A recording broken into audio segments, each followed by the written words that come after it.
I'm not one that's really picky when it comes to watching movies. I've been watching movies obsessively pretty much my entire life. I mean, I'll watch pretty much anything. I've always thought I've had a rather strange taste in films until my redheaded devil wife made me watch some of her favorite films. A weird collection of horror and comedy that makes me question her sanity. This is Weird Movies My Wife Makes Me Watch.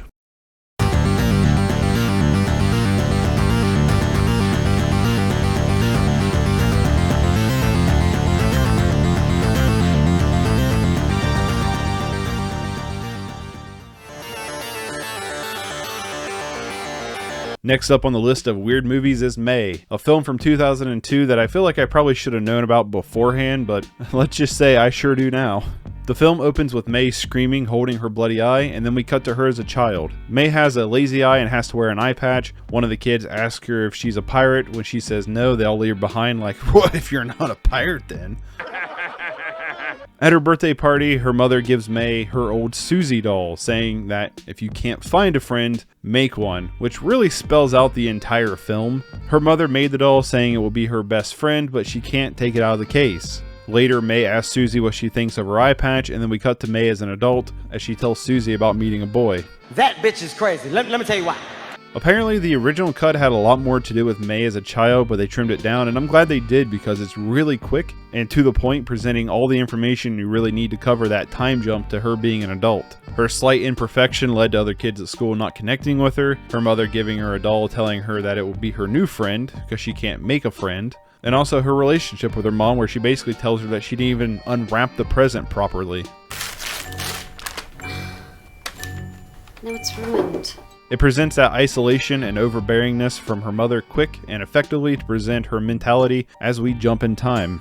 As she talks to Susie, she talks about finding parts in people you don't like or do like, already breaking down somewhat of their individuality and humanity into pieces or objects. Not sure if it's supposed to be the other eye or if this is a mistake, but wasn't her eye patch as a kid on the other eye? So as I was editing this, I decided to look up the whole eye patch thing, and apparently according to the Mayo Clinic, to correct lazy eye with eye patches, you need to stimulate the weaker eye. Your child wears an eye patch over the eye with the better vision for 2 to 6 hours a day. So apparently I was just wrong on this whole thing. The more you know. You see, the more you read, the more you know. The better you do in school, the better you do in life. That's a promise. May begins creeping on this mechanic as she mentions to Susie that she likes every part of him, especially his hands. She says this as we basically see him caressing or essentially rubbing his hand down this large dent in a car. It's very sensual. She fixates on his hand because she wants to be touched in that way. It really shows her loneliness and desire to be with somebody. May tells Susie not to be mad, claiming she needs a real friend, someone she can hold. So she's went all this time with nobody in her life but the doll her mother gave her as a friend, and that friend she can't even hold. Damn! May is at her eye doctor's to get some contact lenses to help with her lazy eye. He mentions that she seems happy and she immediately tells him about this date she has with this guy and how perfect he is. And she's never even spoken to this dude. It's like some straight up cringe. We see her chowing down on this chili dog, and damn, that chili dog do be looking good. She stares at Hans as he comes out to take a smoke break. I just noticed she even checks her watch to see what time he comes out. I really like this montage of his hands as her fixation. We don't really see anything else of him other than his hands. She heads back to the veterinarian office where she works at when we get to meet Polly, played by Faris. Hey, wait a minute, don't I know that guy from somewhere? As May goes to leave, Polly is carving a pumpkin. When Polly asks May what she's going to be for Halloween to try to get some ideas, and May just replies to her that she has a beautiful neck. Once again, kind of just focusing on one part of a person. She finally receives her contact lenses, which gives her a new sense of self-confidence. So she goes out to try to interact with Hans, but it's a swing and a miss. So then she decides to follow him into a coffee shop, and after staring at him for an uncomfortably long time, she gets up and tries to act all sexy to get some sugar, which he doesn't even notice her. He eventually falls asleep at his table when she just straight up walks over to him and sticks her face in his hand, rubbing it all over her face. When he wakes up, she trips and runs away. Later on, I'm assuming maybe next day or something, Polly catches May cutting her thumb with a scoople when she comes over and asks her why is she doing that, and May just responds with she's relaxing. Polly asks May to do it to her, and when she does, she kind of likes it and asks her to do it again, to which she clearly gets pleasure from. You fucking freak! You're a freak!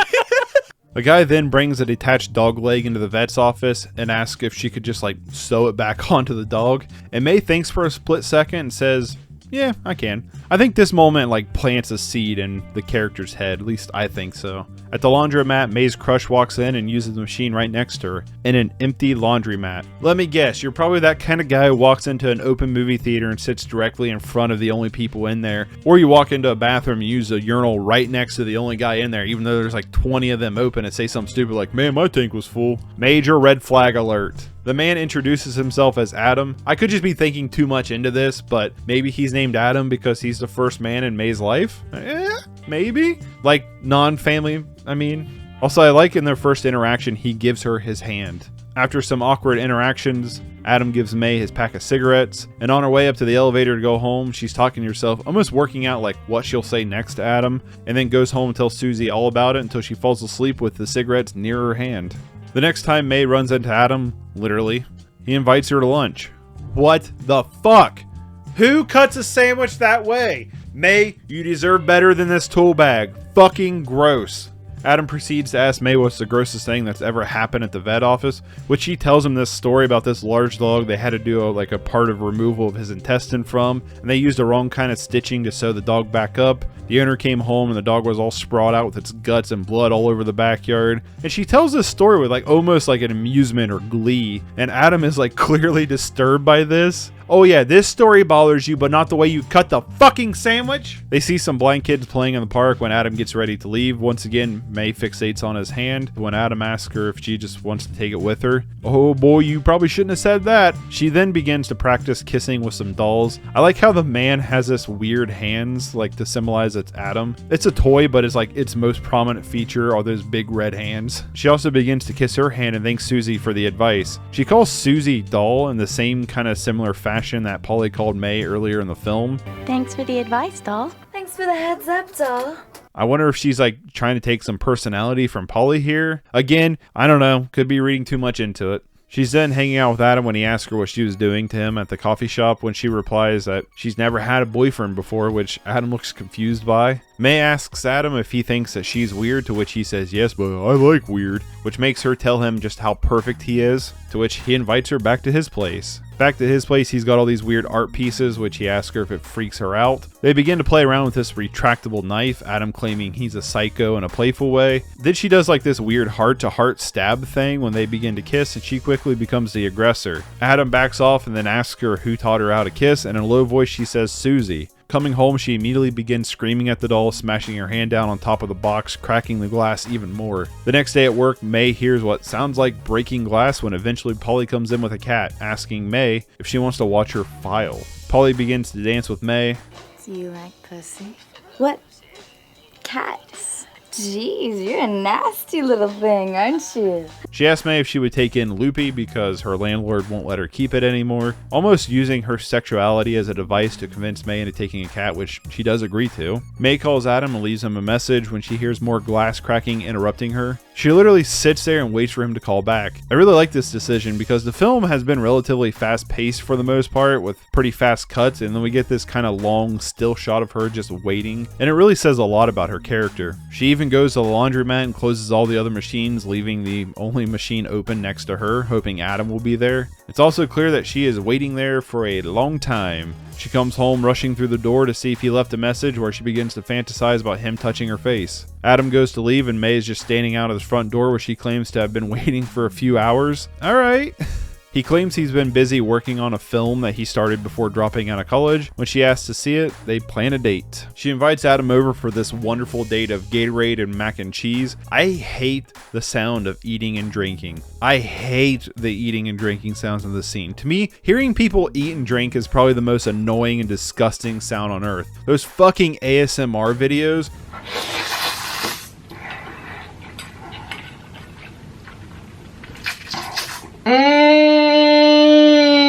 Things that make you go. I hate it. It drives me up the fucking wall. Why do people like that shit? I guess according to the commentary track, the director feels the same way as me, which is why he included it in the film and picked mac and cheese for the dinner scene. And the reason I have them eating macaroni and cheese here, because one of my pet peeves is listening to people eat, and there's probably not a more disgusting sound than the sound of macaroni and cheese being like squished around. Kind of sounds like bad sex. Adam goes to take a bite when May begins to tell him what happened at work today when he stops dead in his tracks, remembering the story from before. Seymour was sprawled out on the back porch with his guts spread all over the concrete, and the fence was soaked in blood all the way around the yard. We cut to them watching the film Adam made. I guess this was actually a student film from one of the editors, Chris Sievertson, if I'm saying that correctly. It's kind of funny because the short film is really gross about people eating each other, but May tells him these stories that are kind of in a similar light, and he's like totally creeped out by them. You little pussy. May gets all up on Adam when the film ends. Wait, what? You're telling me Adam's last name is Stubbs? That's a little on the stump, don't you think? Adam asks May what she thought of the film, which she replies it was sweet. Again, he doesn't know what to think about this, but regardless, he heads back into her bedroom. I'm just thinking over my dick. The two make out when she bites him, causing him to bleed quite a bit considering. This dude on some blood thinners? May begins then to wipe the blood all over herself when he's like, nope. This is a bunch of nope. May? This is weird. You like weird. Not that weird. I do like the fact that like most of the film, Adam is kind of like edgelording over here, wanting May to kind of gush over how like creepy and edgy he is, but like she's so far into left field it legit creeps him out. The sound of glass cracking can be heard when Adam is just outside of the door, when he hears her just yelling at Susie. I told you to face the goddamn wall! Susie's glass begins cracking even more. May then wanders back over to Adam's house, and honestly, I don't really like this scene. It feels way too convenient for the plot, and it's just kind of lame. Basically, May goes to knock on the door when Adam opens it, so his cigarette smoke would go outside when his roommate or whatever is working out. When she overhears them talking about May and like how crazy she is, and then this other girl asks who May is, even like sensually rubbing her hand down Adam's hand, taking the cigarette from it. May sees all of this and goes home and cuts one of the hands off the action figure and begins rubbing it all over her face. May is like a legit creepy ass character. Polly calls, asking May if she wants to come over to hang out. Polly begins macking all over May. May asks Polly if she's serious about her, and Polly says she's dead serious. Y'all need to choose your words around her a lot better. After that comment though, May begins to rub her hand over Polly's neck. Polly wants her cracker, and May notices a large mole on her finger, and I honestly can't tell what she's thinking. Is she thinking Polly isn't perfect, or is she connecting with Polly because of her eye? I don't know, it feels a little unclear. Again, maybe just reading a little bit too far into it. May then decides to go volunteer at the daycare for blind kids, where she meets Petey making an ashtray. Petey gives May the ashtray. Who wrote May in it? Did May or did Petey? How did Petey know what to write or how to? Whatever. May runs back into Adam at the famous laundromat, where she tells Adam she made all kinds of friends and introduces Loopy to him. Notice how this time he literally uses the farthest machine away from her as possible. I kind of wish with this shot they wouldn't have pulled the focus.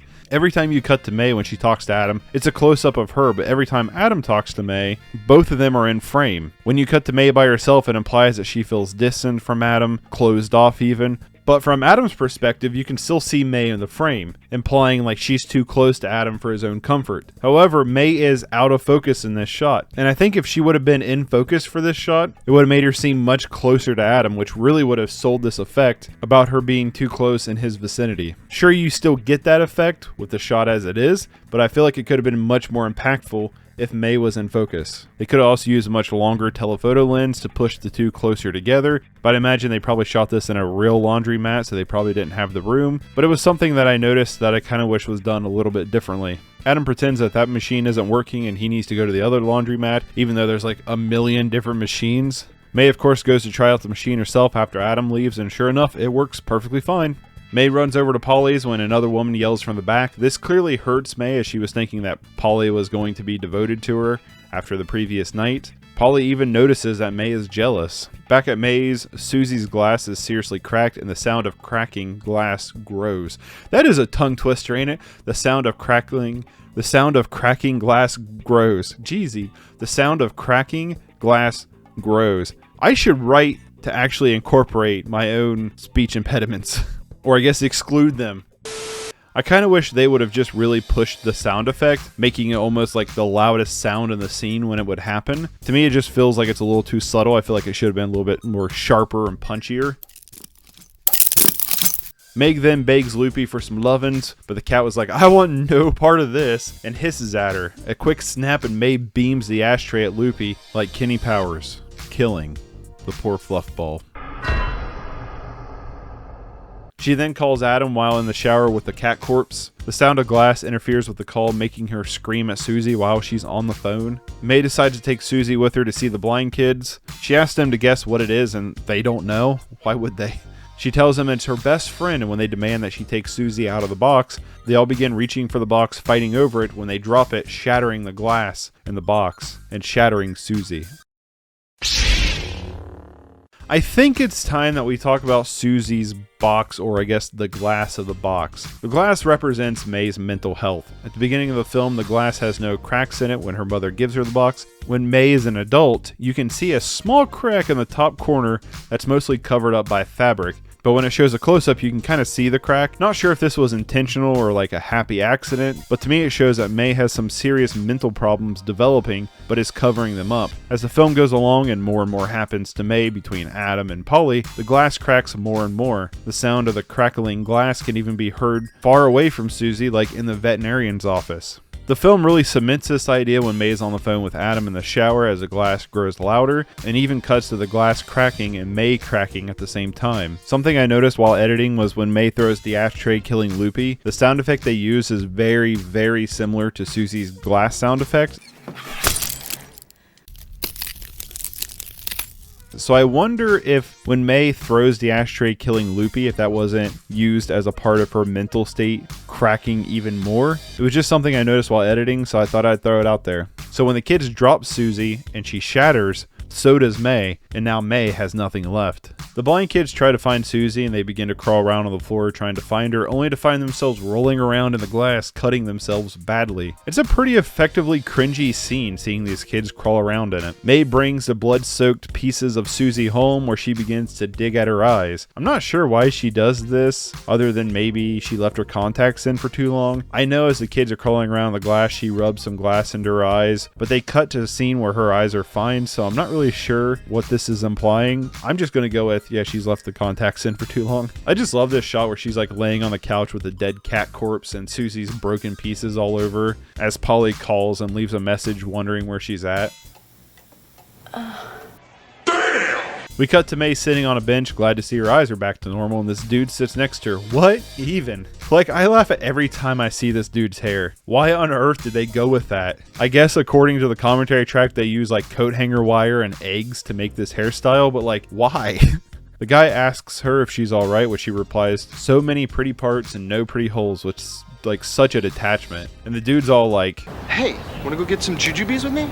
I'm just thinking over my dick. What? Who even? How old is this dude supposed to be? Like 100 years old? Hey, pretty lady, wanna go get some juju beads and watch one of those talkies? The way this dude is chomping on his jujus. Ugh. Then he claims to be hot, so he takes off his shirt, but like, you're basically wearing a fishnet as a shirt. Like, how are you hot in that? I should mention that May likes his tattoo and tells him so, but this dude wants to go rub some ice on his nips, so he walks up to the freezer and finds a Loopy flavored popsicle, where he calls her a freak, and then she asks him, well, can we still be friends? You fucking freak. Good, he deserved it. I honestly really hate how this scene is edited. To me, with this being her first kill, I felt like cutting in between everything leading up to this moment took away from the impact of the kill itself. We already saw everything that happened, and you're not presenting something new. I know they cut a lot out of May being a kid, so maybe there was some footage there that you could have used to throw in to give a little bit more context to her mental state, but just reusing the same beats as before felt like more of a way to like hide cuts to simplify the special effects. If the film would have just stayed on the murder scene without the time-lapse montage spliced in between it, it could have been more impactful to the character and played off as more disturbing, because this is the moment where her plan comes together, and it just feels a little unsatisfying. I guess this scene and part of the movie is actually edited by Rian Johnson. Yes, that Rian Johnson. First you ruined Star Wars and now this? Fuck you! With her after murder smoke break, which nothing says, a good murder unlike murder sticks, she says, I need more parts. setting in motion the final act of the film. We see May sitting at a park smoking, reading about amputation when Adam walks up to her. She seems to have more confidence around him and doesn't act quite as nervous. Adam apologizes to her, offering his hand, which she caresses. As Adam goes to leave, she says later hands, completely ignoring him in a weird way. We cut to May measuring Polly, claiming that she'll make her a blouse. Ambrosia comes out, Polly's side piece. Why does she act like she has no idea where they are? They're literally like 2 feet in front of her. Like, why? Just something I noticed. When Polly introduces Ambrosia to May, May makes a comment on her nice gams and nothing else. As she measures Polly, May notices the mole again and asks Polly if she ever thought about getting it removed, when Polly says that her grandma told her it's the imperfections that make you special. Aww. May begins to steal some tools from her work and buys a big ass cooler, and now it's Halloween. And guess what she's going as? Can you guess it? Yep, she's going as Susie. And we get the line her mom said earlier. If you can't find a friend, make one. If you can't find a friend, make one. May's back at Polly's house, and I like the positioning here. When May first went to Polly's house, Polly was sitting on the couch and May was on the floor as Polly controlled the situation. This time, May is on the couch as Polly is on the floor, and May is controlling the situation. May pulls up double scooples and scooples Polly right there after she says she knows she wouldn't hurt her. Wrong! Ambrosia comes in and May walks up to her, and Ambrosia kind of treats May like dirt when May compliments her legs again before killing her. I really like this blood into the milk shot, it's just really cool. On her murder path, May heads over to Adam's house where he's with another girl when she claims she needs them, referring to his hands. She demands that he touches her face, and the way she says it is so creepy. Well, she ends up jabbing the cat in the neck, and again, I really don't like the editing here as we cut between her returning home and murdering Adam. I really feel like Adam's murder should have been a standout scene since it kind of all started with him. I get that maybe it's because Adam doesn't really matter to her anymore, it's only the hands that she cares about, but I would have liked to seen a bit more detail so it's much more impactful. I do like the fact though that she stabs Adam in the stomach, which if you remember is exactly where he stabbed her the first time when they were playing around with a retractable knife. She begins cleaning up herself and the body parts to begin her new project, this weird amalgamation of different body parts. Hey, that thing's breathing. It's moving! It's alive! Seriously though, if you look clearly enough, you can see this thing's breathing. The doll is made up of Adam's hams. The doll is made up of Adam's hands, Ambrosia's gams, Polly's neck, and I'm assuming torso, Juju Douche's arm, and Susie's eyes. I also like how she took the pieces of the ashtray and named the doll Amy. What's that word where they turn around letters of a certain name to make a different name? I also wonder if she's using like any parts from the other girl at Adam's place or like maybe some more parts from Polly's since she took so many measurements. Not sure. May though begins to break down as she doesn't think the doll can see her and notices her lazy eye is back when she stabs herself in the eye. And I stabbed her in the face! Oh my god! I know! Giving us that scene that opened the movie. I also like the subtle nod to this scene when Polly is carving the pumpkin. She carves out the eye and stabs it. Really, there's a lot of great foreshadowing and callbacks in this film. The attention to detail is really made watching this film a million times to make this video pretty rewarding. This is honestly why I spent a lot of time breaking down the film. There's a lot of things that feels very impactful for May's character and her development. Plus, it's fun to see these little details and little foreshadowing and callbacks made later on the film. It just makes for a more rewarding experience. She places the lazy eye on the doll. She slowly drifts away to death. You can still see the doll breathing. Amy's hand reaches up and touches May's face as she dies. It was the imperfection that made Amy special. Blow it out your ass!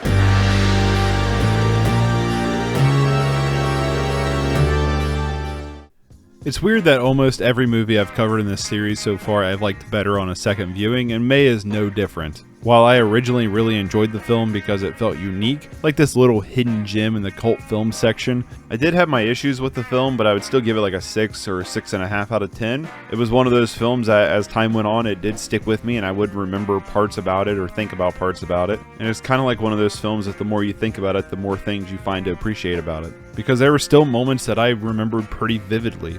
When I went in to rewatch the film to make this video, I found a lot of attention to detail which took an hour-and-a-half film into like a 4-hour feature, as I was bouncing back and forth writing down the breakdown script and noticing a lot of foreshadowing and callbacks, and I had to double check that I was noticing them right. After watching both commentary tracks and having to rewatch the film to write a new script after the original script somehow got deleted, once again turning a 93-minute film into a 4-hour experience so I can double check my homework, I feel like I've spent a little bit too much time with this film, but luckily there was a lot of things that kept me interested and kept the viewing experience enjoyable to make it through all these rewatches. It's that level of foreshadowing, nods, and callbacks that makes a film like this just fun to pick apart and to sit through multiple viewings to make a video like this. In terms of acting, Angela Bettis does an amazing job as May and really carries the film. A character like this could easily make or break a film like this, and the wrong choice in casting could doom the film, but Angela really rocked this performance as a creepy and unnerving yet lonely enough girl that you somewhat sympathize with her at points. Jeremy Sisto as Adam does a great job too. A lot of his reactions to May, while noticeable, are relatively subtle, just using facial expressions to really carry his thoughts, and they translate really well. Sure, there are some bad performances like the guy with the three-legged dog, but most of the bad performances are relegated to small throwaway scenes. The main players that really impact the story of May are all pretty good. I love the film musically, from the original score to the choices of licensed music for the soundtrack. The film does a great job of placing this music, where moments without it added to the scene and moments with the music added to the tone. I personally love the main theme of the film, where there's like almost this choir-like thing singing over it. It's creepy but complements May as a character and seems to fit her personality with this angelic-like choir singing that sounds beautiful over this really off-putting instrumental track. I also really love the design of the Susie doll. It's creepy but not so creepy it looks unbelievable like the movie Annabelle doll. It looks more something like a grandparent would have in their house. Plus, when May finally builds Amy,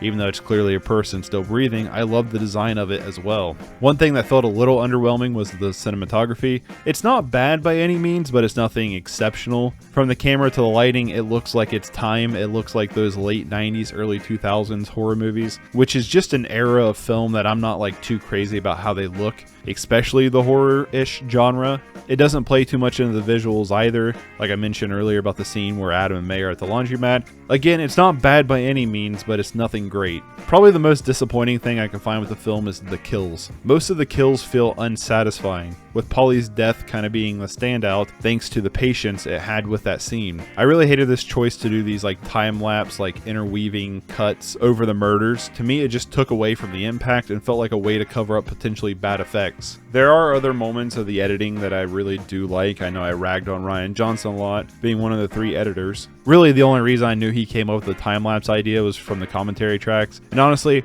I do like most of his movies, I just had to goof on him. There are shots though in the film that linger on May waiting, or shots to linger on people reacting to May, which I think were great choices in terms of editing to help add to that cringy feeling. The choice to cut down the childhood scenes is a great idea too, as it really helped with the pacing. This is a pretty fast-paced film, but honestly there are a couple scenes that feel like you probably could have taken them out and you would never even noticed. Just some small interactions like with Polly asking May what the doctor meant, most of the scenes with the guy with the 3-legged dog. You really could have cut out the whole first scene with him and just left the leg scene in and it would have worked the same. I wonder if there's more to the blind kid's story arc, because to me it felt really underdeveloped and probably could have been cut from the film altogether. That whole subplot just felt like a plot device to get Susie smashed out of her box, and it probably would have been much more impactful if May went home out of anger from something that happened in the film and smashed Susie herself. How it was in the film just felt a little underdeveloped and kind of random.